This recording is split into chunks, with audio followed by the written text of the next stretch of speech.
dahil nga namatayan na naman na ang industriya ng isang haligi, isang napakagandang soul na si Miss Pilita Corrales. Actually, sabi na it's a celebration of life. Pero syempre para sa atin kasi we are very close. At saka traditional, kultura na natin na kapag may nawawala, syempre nalulukot talaga tayo. Oh, anything. Anyone na mawala, syempre malulukot ka. Si Tita Pilita Corales kasi is a beautiful soul. Wala kang marinig na negativity sa kanya. Wala may makapagsabi na siya ay naging ganito, na hindi mabuting tao.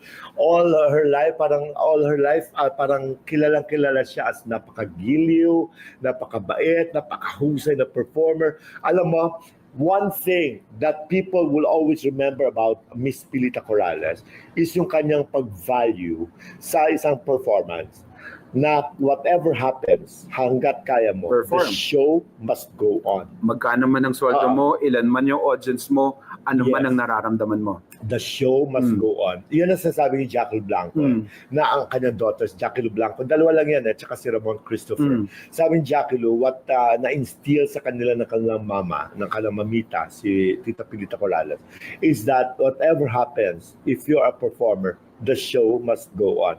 Yun ang hindi naintindihan kasi ng ibang mga artists. Na ayoko na ano pa.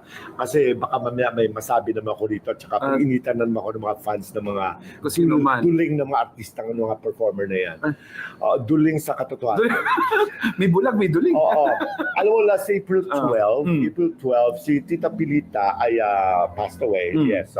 Before that, months before that, nabalitaan ko na that she was suffering from dementia.